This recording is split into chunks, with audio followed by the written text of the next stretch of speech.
Queridos, boa noite, graça e paz, amém? Tá dando para me ouvir direitinho? Tá limpinho o som? Queridos, é um prazer estar na casa do Senhor e ter a oportunidade de falar a palavra do Senhor. É melhor ainda, porque é um prazer imensurável. E nós, na presença do Senhor, nós somos, como foi dito aqui pelo nosso irmão Heitor, somos alegrados na presença do Senhor. Chegamos aqui tristes, desanimados, e Deus, mediante os louvores, nos anima e traz uma esperança de que o amanhã não nos pertence, mas pertence ao Senhor. Portanto, vamos descansar no Senhor. Amém? Você veio aqui para ouvir a palavra do Senhor, amém? Glória a Deus. Então vamos abrir nossas Bíblias no Evangelho de Lucas. Evangelho de Lucas, capítulo 15.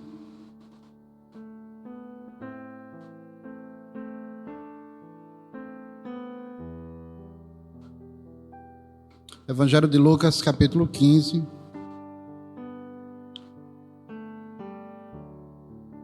Vamos fazer a leitura, queridos, de uma parábola que já é conhecida de todos. A parábola do filho pródigo.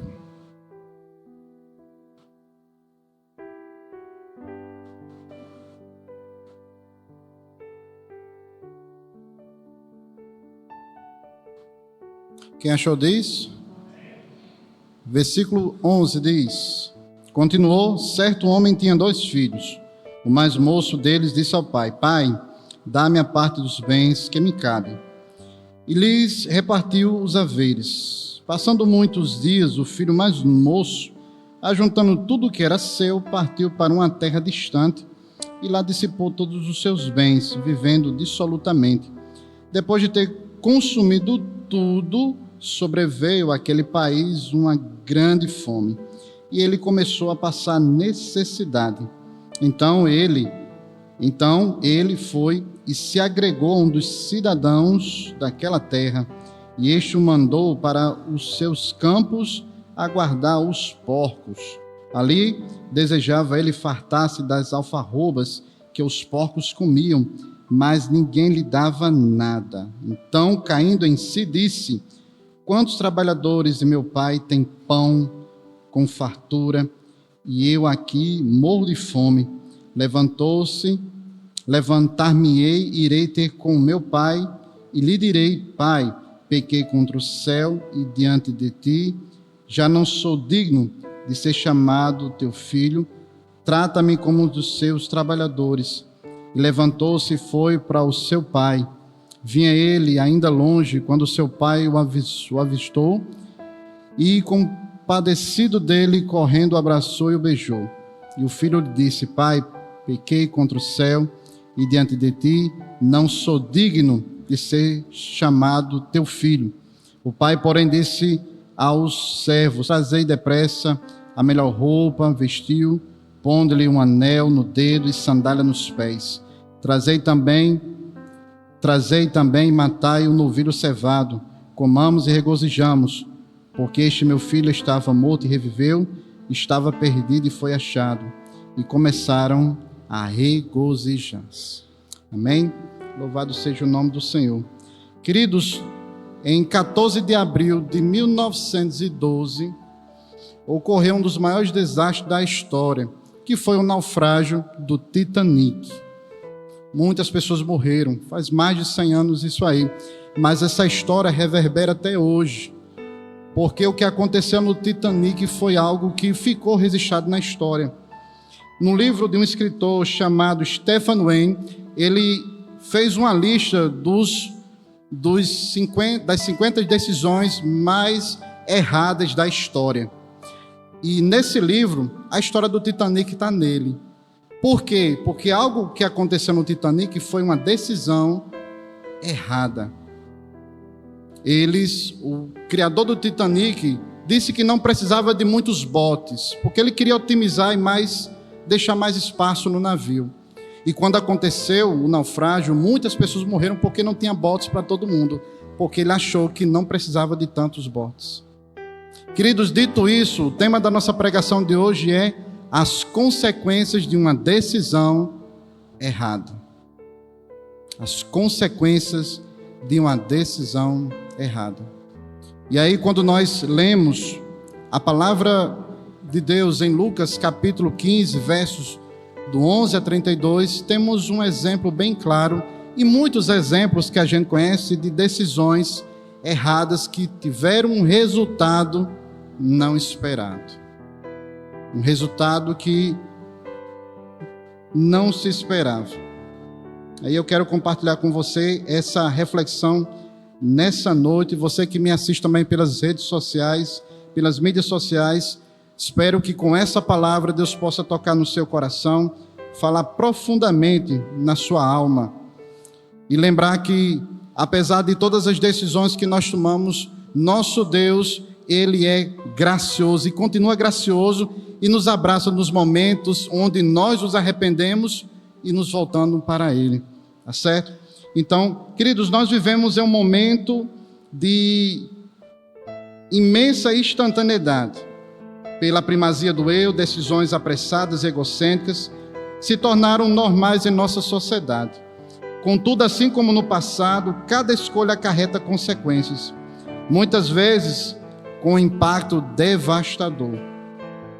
O livro que eu acabei de citar, do Stephen Wayne, mostra como motivações como ganância, orgulho, levaram a decisões trágicas, como a diminuição dos botes, a decisão de reduzir os botes para otimizar espaço, e o lucro resultou em centenas de vidas perdidas. Um lembrete sombrio de que, como o responsável pela ordem sobreviveu impune por décadas, o preço foi pago por vítimas que foram resultados dessa decisão errada. Essa narrativa histórica ressoa fortemente no contexto atual. Vemos diariamente as decisões impulsivas, impensadas, isso tanto na esfera pessoal como no trabalho, né? A polarização de todas essas coisas, as crises climáticas, as desigualdades sociais, tudo resultado de pessoas que não pensam antes de tomar decisões.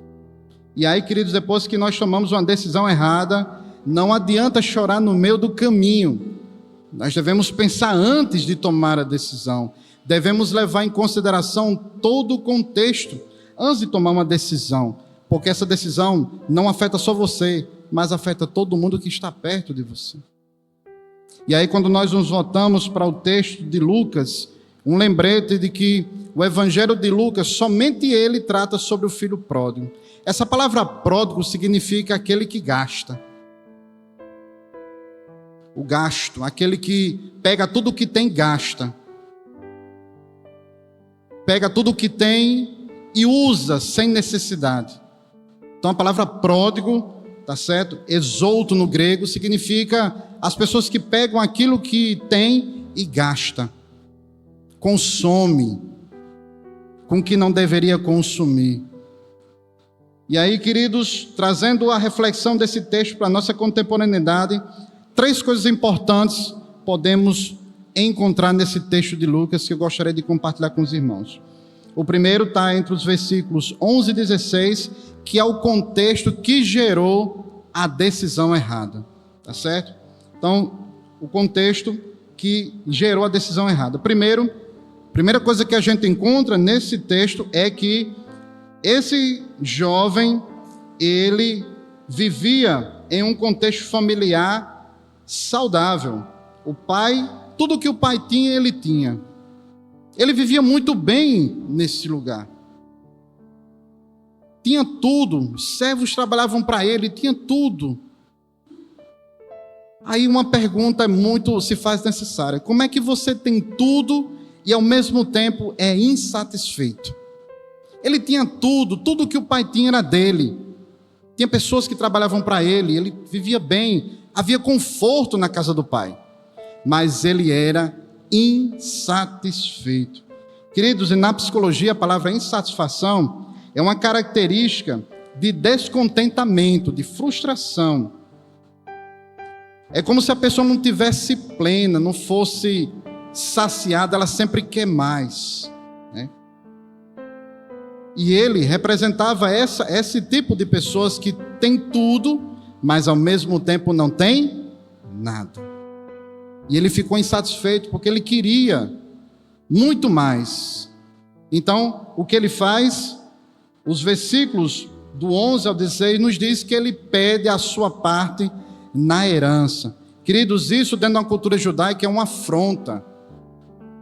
Porque quando você pede os bens do seu pai em vida, você está desejando a morte dele. E isso dentro da cultura judaica era inaceitável. É como se você estivesse dizendo: pai, eu quero logo o meu e o senhor que morra. Então ele queria, ele tinha amor pelo materialismo, ele queria a parte dele, não queria mais ficar naquele lugar de paz, de conforto que o pai dava a ele. Ele queria sair dali, ele queria conhecer outras realidades.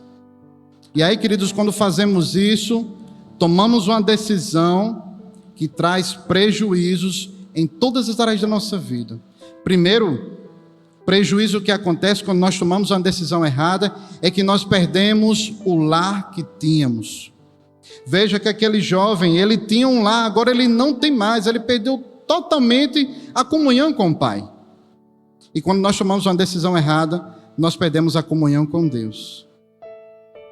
E queridos, como é ruim quando perdemos a comunhão com Deus por conta de decisões equivocadas. Ele perdeu os privilégios.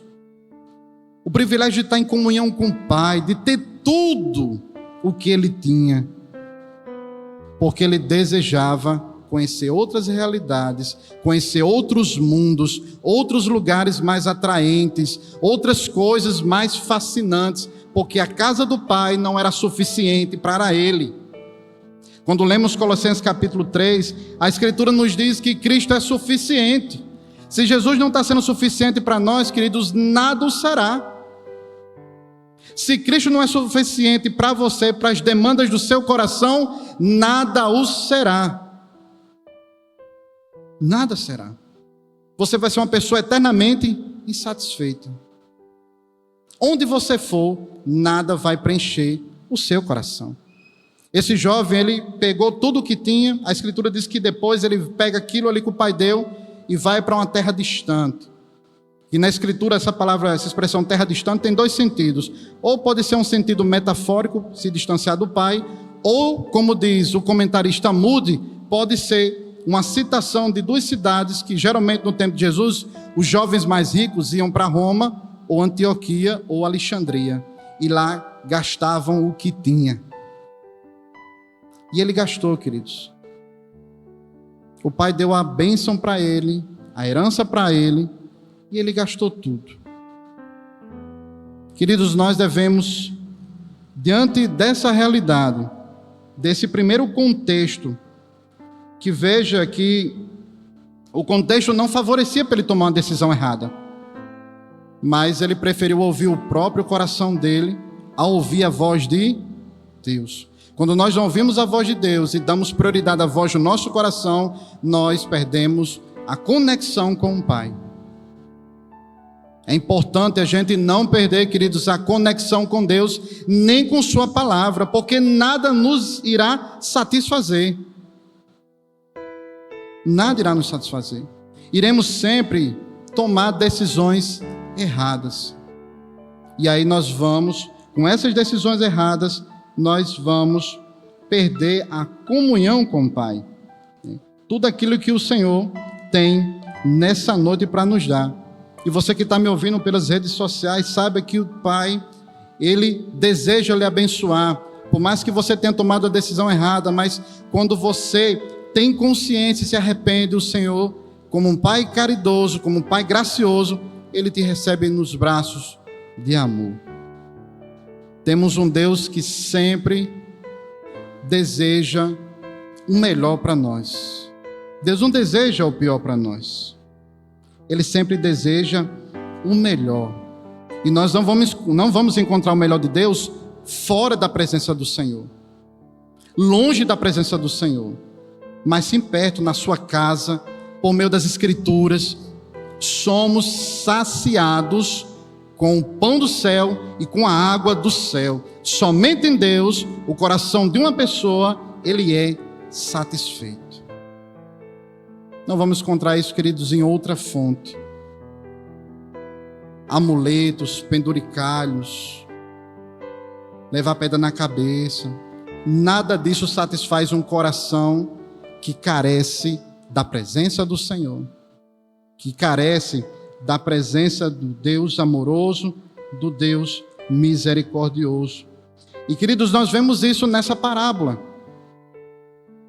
Vemos isso nessa parábola, quando ele, nesse primeiro momento que ele gasta tudo o que tem, ele chega a um estado de miséria, ele tem fome, ele não tem mais dinheiro para comprar e satisfazer suas demandas físicas. Acabou os recursos. Acabou o dinheiro, não tem mais. O que ele pensa? Nem o comer dos porcos.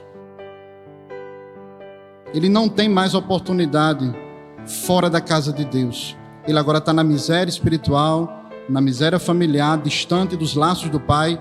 Ele não tem mais. E é nesse momento, queridos, que o segundo contexto se apresenta nessa parábola, que é onde ele reconhece o resultado da sua decisão errada. Os versículos 17 até o 24, nós temos um momento que ele recobre a consciência e diz: na casa do meu pai os trabalhadores têm fartura, e eu estou distante da casa do meu pai e não tenho mais o que tinha. E aí, queridos, a Escritura diz que ele começa a pensar o que ele vai dizer para o pai.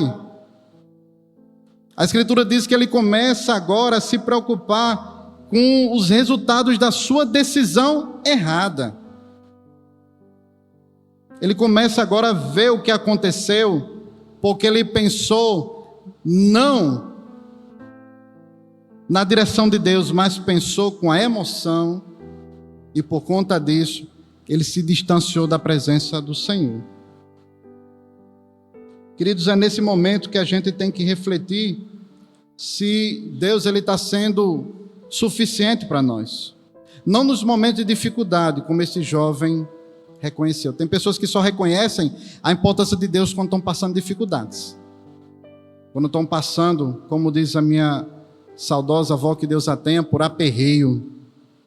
Aí começa a se lembrar de Deus. Nós não devemos lembrar de Deus nos momentos de dificuldade, mas sempre nos momentos também que nós não estamos em dificuldade. Muitas das coisas que acontecem conosco, queridos, é fruto de decisões erradas.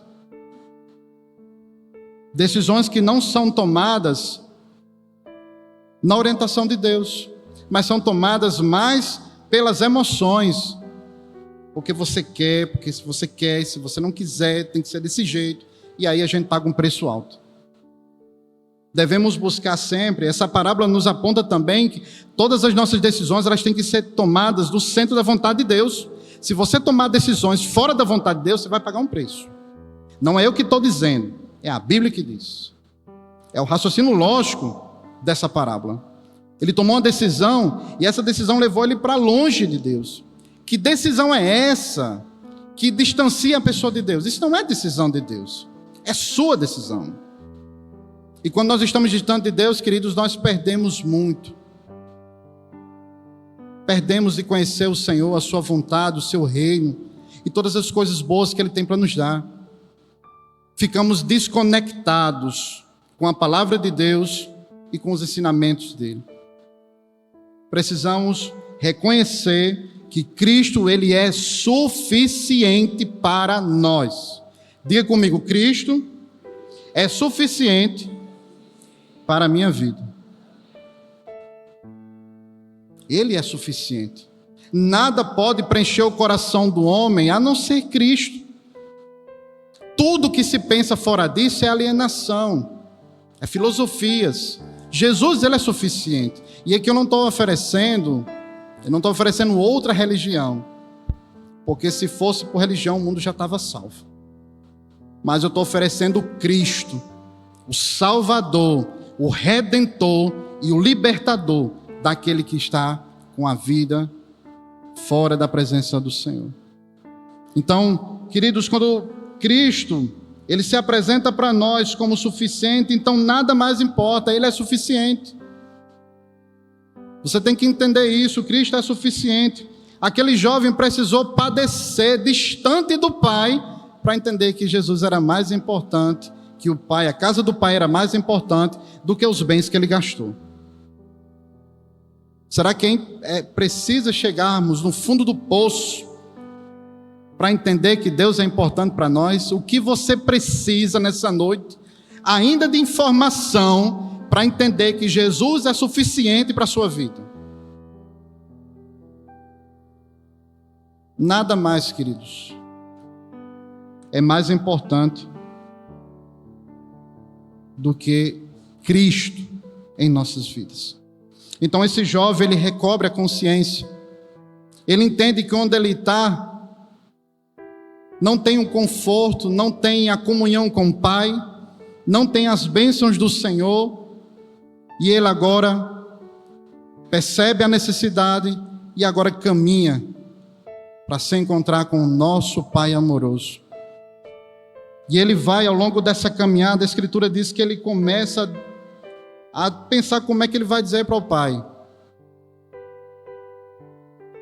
Queridos, e quando nós estamos diante de Deus, não precisa você enfeitar como é que está o estado do seu coração, porque Deus sabe como é que você está aqui nessa noite. Nós não precisamos maquiar o que vamos dizer para o Senhor. Só basta dizer: Senhor, eu careço da Tua presença. Eu careço da Tua palavra, eu careço da tua mão na minha vida, do Teu Espírito Santo. Eu careço da Tua presença. Os versículos 21 a 24 diz: E o filho lhe disse: Pai, pequei contra o céu e diante de ti, já não sou digno de ser chamado teu filho. O pai, porém, disse aos seus servos: Trazei-o depressa a melhor roupa, vestiu, pondo-lhe um anel no dedo e sandália nos pés. Trazei também e matai o novilho cevado. Comamos e regozijamo-nos, porque este meu filho estava morto e reviveu, estava perdido e foi achado, e começaram a se regozijar. Então a Escritura diz que existe alegria no céu quando nós reconhecemos as nossas limitações e reconhecemos a grandeza de Deus. Houve uma festa aqui, foi colocado um anel no dedo desse jovem, que simboliza a aliança. Deus deu para ele, o Pai deu para ele roupas novas, que simbolizava agora uma comunhão que foi restaurada com o Senhor. E ele reconheceu isso e entendeu que fora da casa do Pai, ele não teria mais as bênçãos do Senhor. Somente na casa do Pai nós encontramos isso: alegria, restauração, aliança com o Senhor, e somos abençoados. Como nada pode nos tornar mais abençoados a não ser a presença do Senhor. Somente Deus, com sua graça, pode tornar nossa vida aquilo que dinheiro no mundo faz: dá sentido e dá propósito. Aquele jovem não tinha direção. Aquele jovem representa um público, pessoas que ainda não encontraram, se perderam no caminho por conta das suas decisões. Lucas, quando escreveu essa parábola, ele descreve Jesus conversando com um grupo de pessoas de classes sociais diferentes. Pessoas que estavam carecendo de ouvir a voz do Senhor. Esse evangelho é mandado para Teófilo, assim como Atos também foi mandada para ele. E esse é o público que está ouvindo essa mensagem. Jesus está dizendo para eles: assim como o filho pródigo gastou tudo o que o pai tinha, aquelas pessoas que representavam ele também estavam ali como resultado das suas decisões erradas. Queridos, o que nos conforta nessa noite é saber que, por mais que tomamos decisões erradas, quando nos arrependemos, o Senhor nos aceita.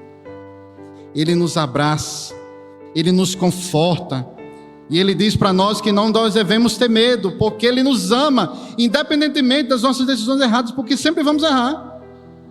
Quando tomamos decisões erradas e que não são orientadas por Deus, perdemos a comunhão com o Senhor. não tome decisões erradas que lhe distancie da presença do Senhor. Se qualquer decisão que você tomar, se você não colocar Cristo no centro dela, ela vai lhe distanciar do Senhor. Nenhuma decisão que você toma pode lhe distanciar do Senhor, da sua casa, da sua palavra, da comunhão com Ele, da comunhão com a igreja. É aqui, queridos, que somos fortalecidos. Você pode estar desanimado, o contexto pode favorecer isso, mas saiba que Cristo está aqui. Ele não deixou de estar na igreja. Nós deixamos de estar na igreja. Ele não deixou. Antes de cada um de nós chegarmos aqui, o Senhor já estava esperando para falar conosco nas nossas demandas. E fala não aquilo que queremos, mas aquilo que precisamos ouvir. E nessa noite você está precisando ouvir sobre isso. Decisões erradas nos levam para distante de Deus. Não tome decisões erradas que lhe levem para longe de Deus, mas tome decisões que te levem para perto de Deus. Se você está aqui é porque você tomou a melhor decisão da sua vida. Não existe lugar melhor, queridos, de estarmos, a não ser a presença do Senhor. Não existe lugar melhor. Não existe melhor oportunidade que a pessoa pode ter de estar na presença do Senhor e ouvir a tua voz, dizendo que Ele está aqui e deseja te abençoar. Se você fizer como o filho pródigo, voltar para a casa do Pai, Ele vai estar te esperando do mesmo jeito. Haverá festa, Deus vai colocar um anel no seu dedo, vai lhe dar roupas novas e haverá uma grande festa no céu. Não é eu que estou dizendo, é a palavra do Senhor que diz. Então, nessa noite, queridos, assim como esse jovem que reconheceu, precisamos reconhecer também. E depois de tudo isso, dessa festa, temos um terceiro momento.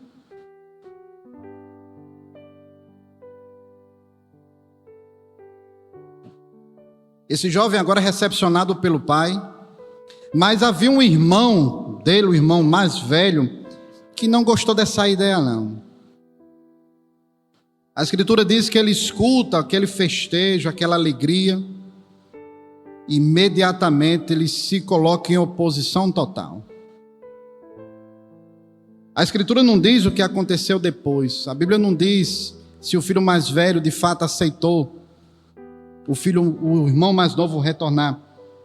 A parábola termina sem nada falando sobre isso, mas diz que ele ficou totalmente contra, porque ele pensava de forma retributiva. O que é isso?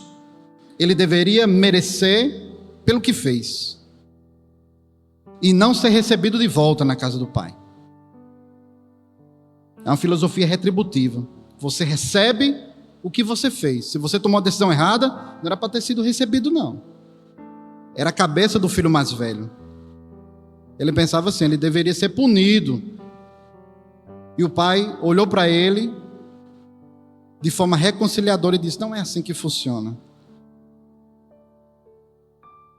O pai convida ele para se alegrar com ele, porque o irmão que estava morto reviveu. Mas ele se opôs a isso. Quantos não são assim, queridos?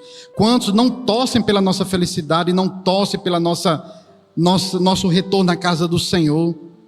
A sociedade é assim, ela não se alegra quando nós estamos na presença do Senhor, quando nós somos fiéis a Deus, quando nós somos fiéis à palavra do Senhor, ela não se alegra. Ela acha que nós não merecemos. E sempre será contra aquilo que nós fazemos pela glória de Deus. Então, assim como esse jovem, queridos, reconheceu a necessidade de voltar para a casa do Pai, você que está me ouvindo nessa noite pelas redes sociais, saiba que Deus também está falando ao seu coração.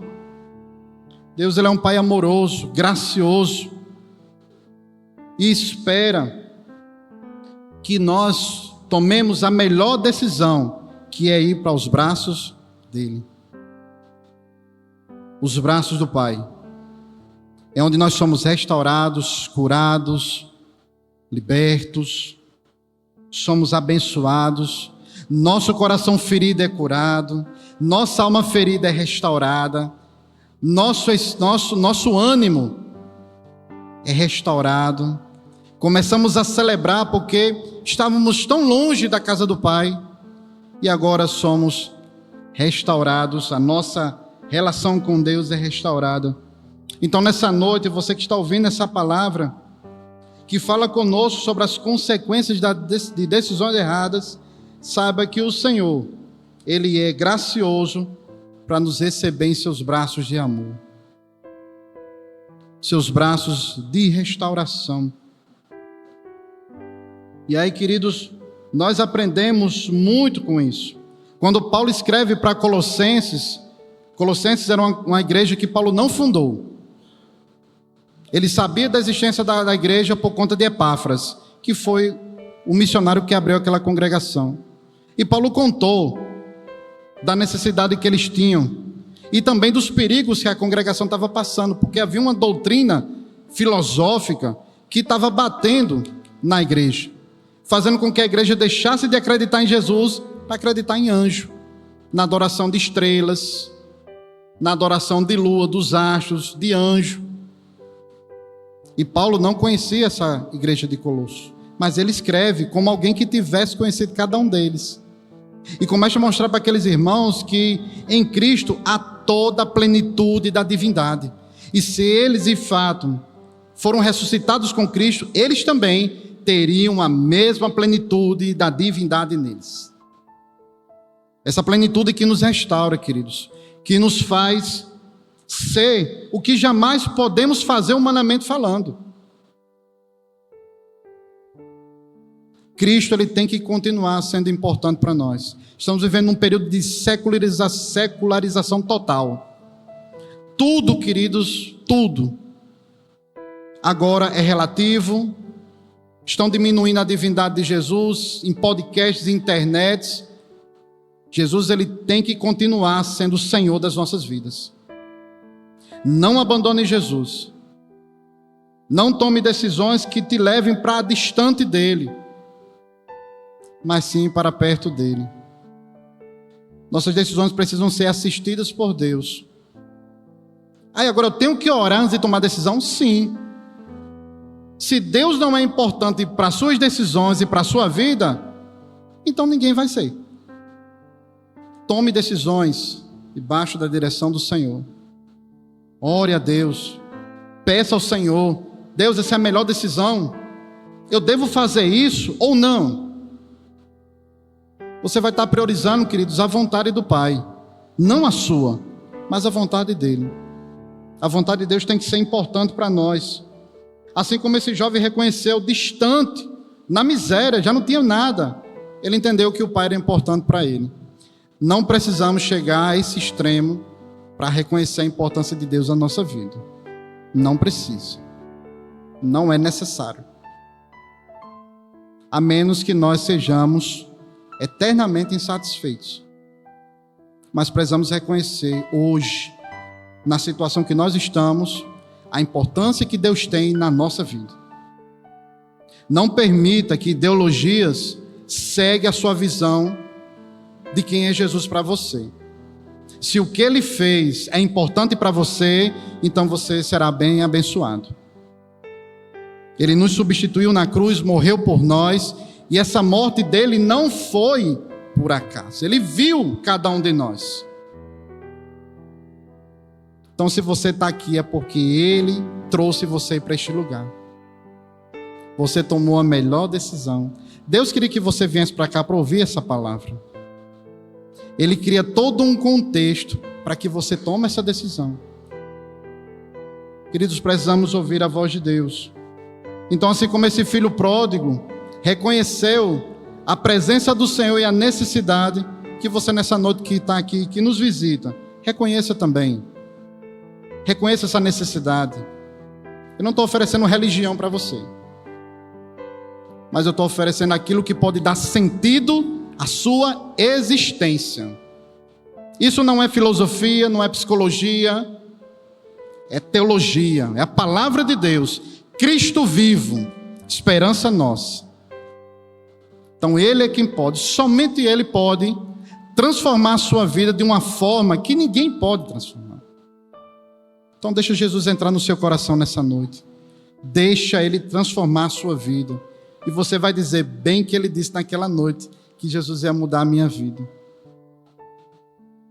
Então tome a melhor decisão.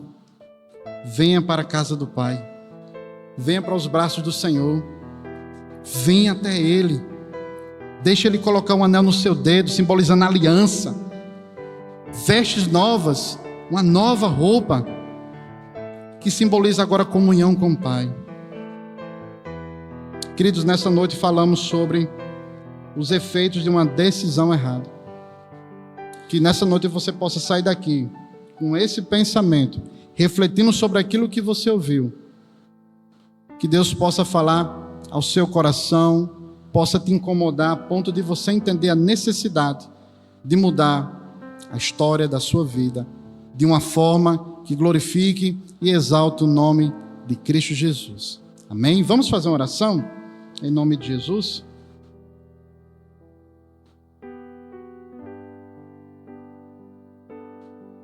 Vamos ficar em pé?